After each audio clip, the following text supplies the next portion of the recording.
actually here. We're not on a Zoom. We can see each other. We can talk to each other. We can touch each other. It's just monumental to me, because I was kept in for 16 months and it wasn't very nice. And any of you were the same, you will realise what a joy it is to be out and about and amongst people. So I think we should be very happy we're all here today. Okay, and I know how hard life must have been for a lot of the carers throughout that pandemic. It was scary for all of us, but I'm sure it was multiplied up by I don't know how many times for you people who are caring. I don't know how you coped. You all did very well, and we did our very best to help you. This report, which is put together, and it's difficult to kind of hold it and hold the microphone at the same time, but it's a beautifully coloured report that traces the story of the 12 months journey of Bolton Carers Support and of you who are carers. It's your story. And it tracks those headlines that we were so all aware of. What could we do? What couldn't we do? What would have to change? Well, this report picks up on those headlines. For me, as I read it, it reminds me of those days. And it tells of the changes that had to happen in your life and also clearly in the life of Bolton Carers Support. And it tracks the changes that were made that kept you connected, that kept Bolton Carers Support changing in order to meet your needs as carers through those months. So it's an incredible journey to read, and I recommend it to you because it demonstrates an organisation, Bolton Carers Support, that reacted so quickly, so innovatively at a time of crisis, when business as normal had to change overnight and things had to be different and ways had to be found that nobody had discovered before. As you read this report, you realise that story of how changes came about.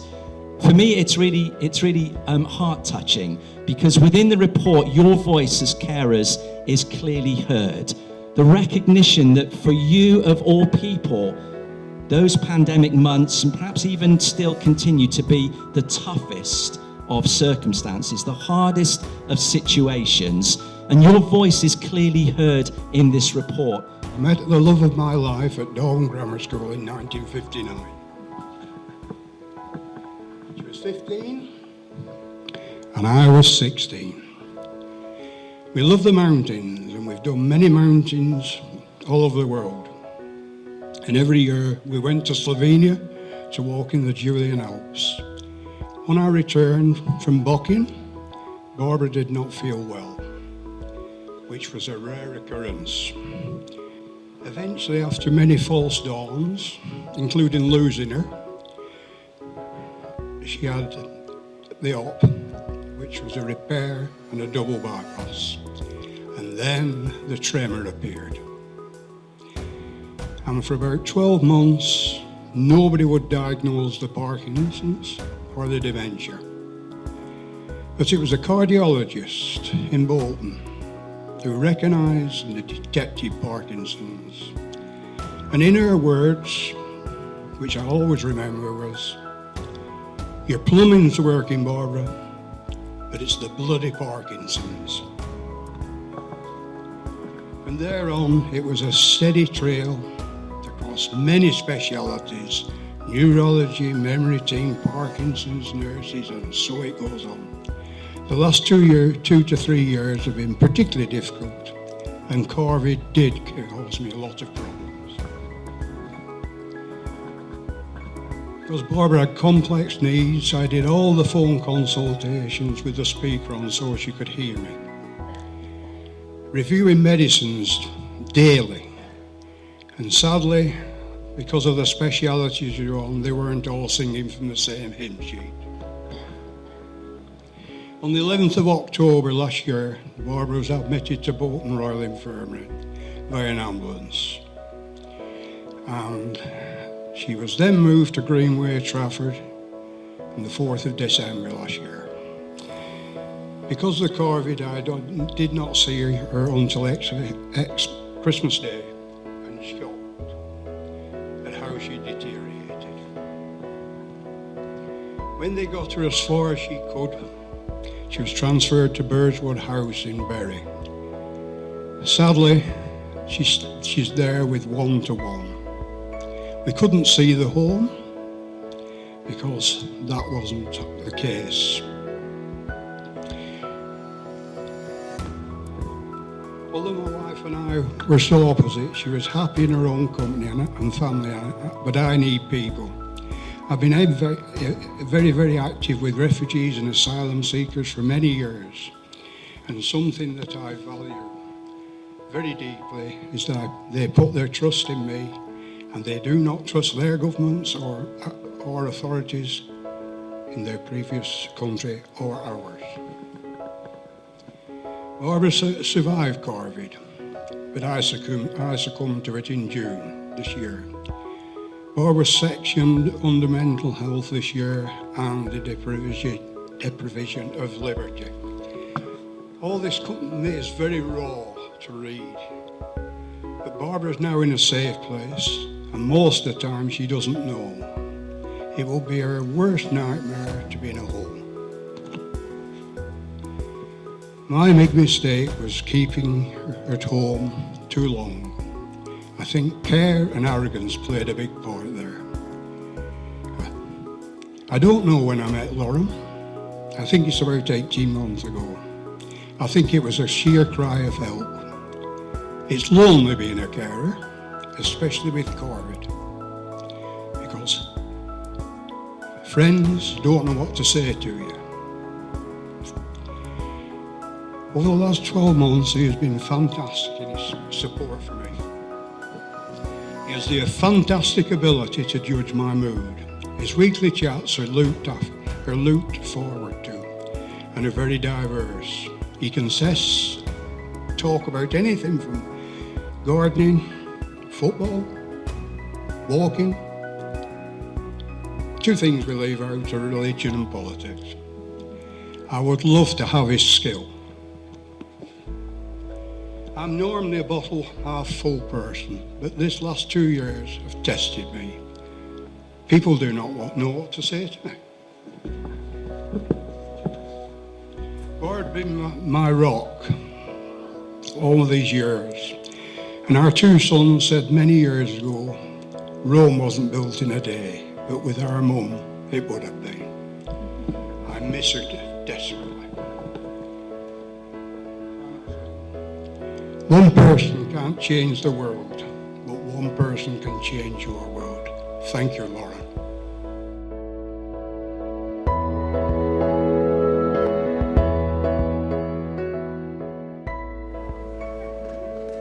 So today, I've got something very special. I'm going to be teaching you all how to repot a plant. Is everyone excited? Yeah. Oh, don't lie. Okay, so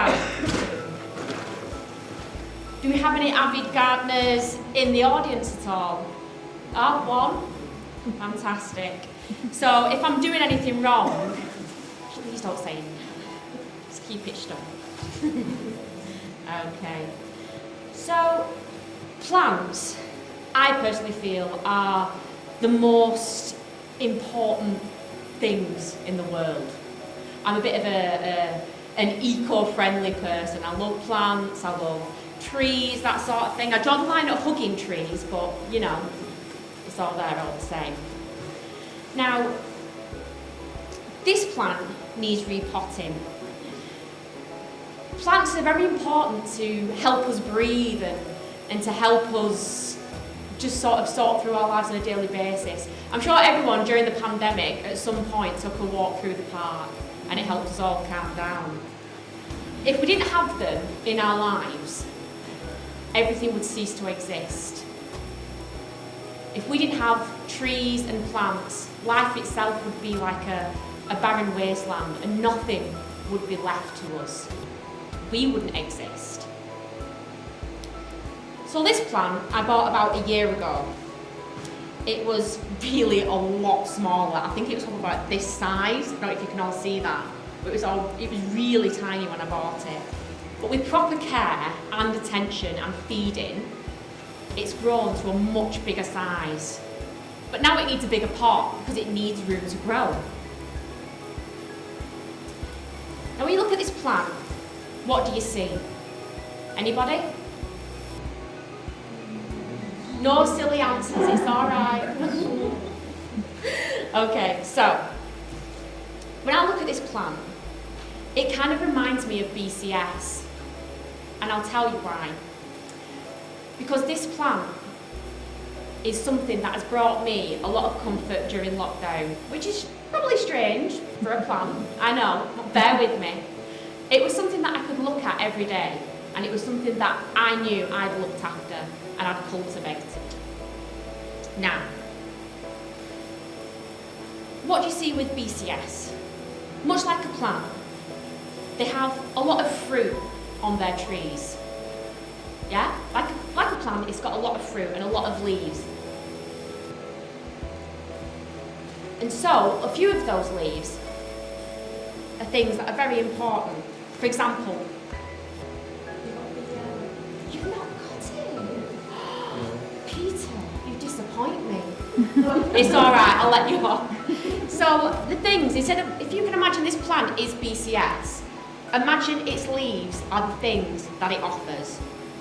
The helpline, has anybody else here used the helpline at some point or another? Yeah? So that helpline is for people who don't know where to start when they're trying to get caring needs. Things such as information and advice on what they can do to help themselves and help the people that they care for. Stuff such as emotional support. As we've heard today, there's been many people who needed support over the pandemic because they felt isolated. They felt upset or felt like things were too overwhelming for them. There's also things such as training.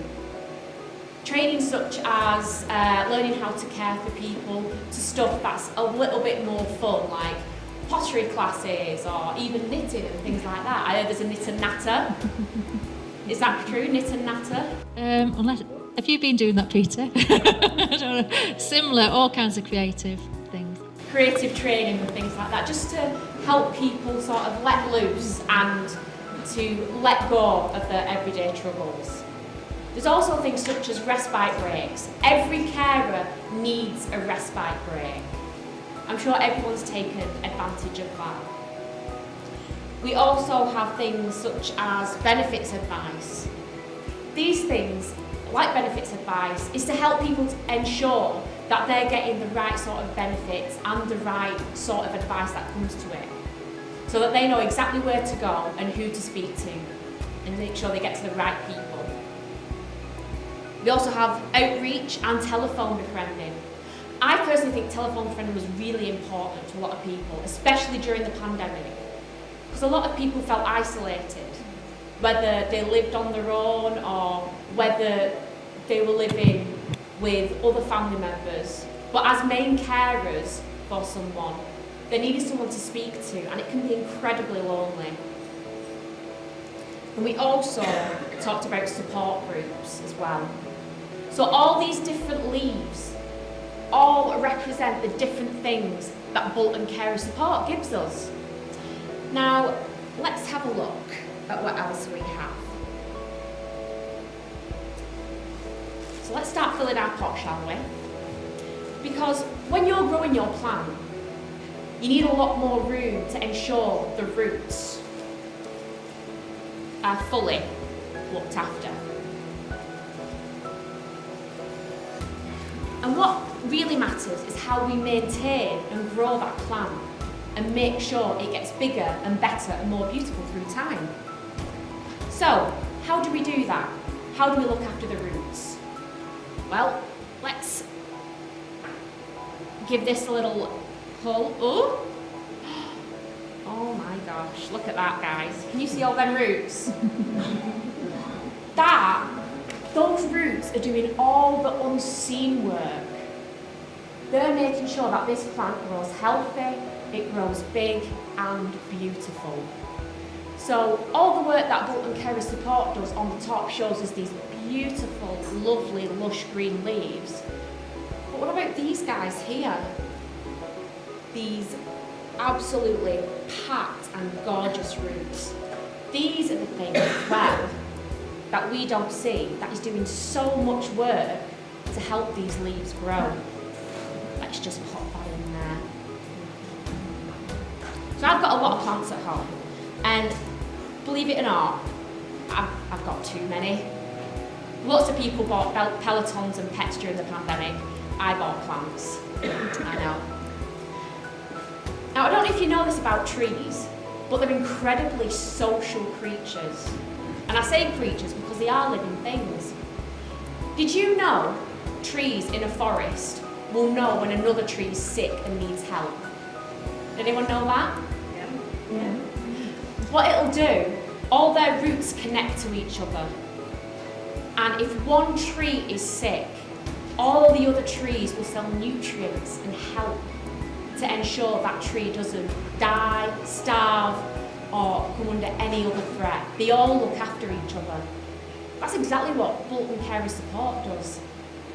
They are the root system that helps to ensure that all these leaves are healthy and beautiful, and they provide help to other trees that need help as well. So, Bolton Carer Support do a lot of listening and a lot of helping.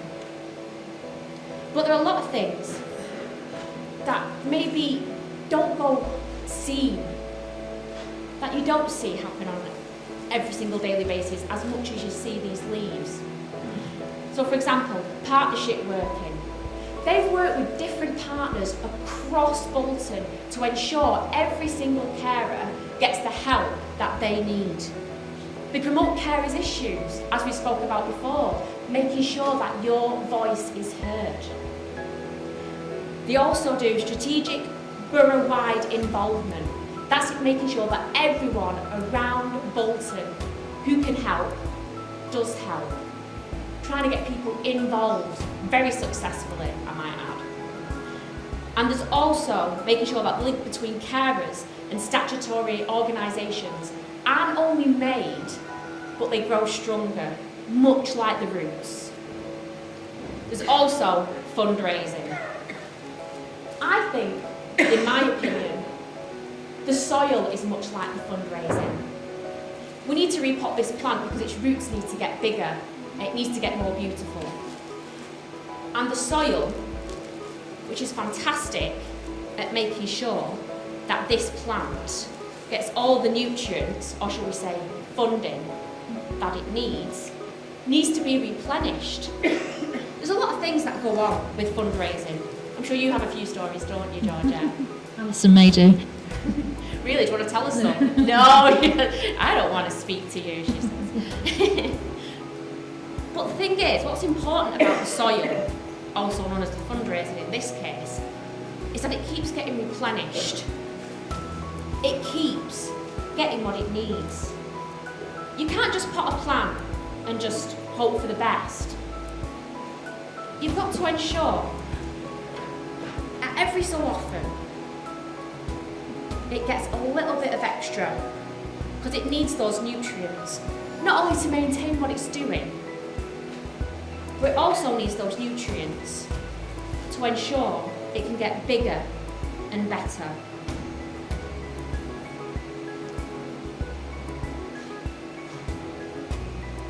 Because when you plant this, when you plant more soil, or continue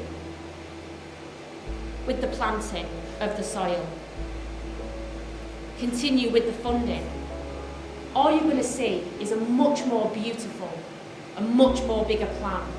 And it will bring so much joy and fulfillment to you and to everyone around it. Just think, the funding, working with partners, the local council involvement, promoting what carers need and giving them a voice, all goes into this soil to make the organisation grow. So, how'd you like them apples? Fairness though, we did enjoy the online quizzes and the online services make the best of a bad situation. I think they're super. and the Dementia Society, Bolton Dementia Society. If it hadn't been for those two methods of support, I think I would have taught myself long ago, to be honest. Yes, the Bolton people, the support's been very good to us.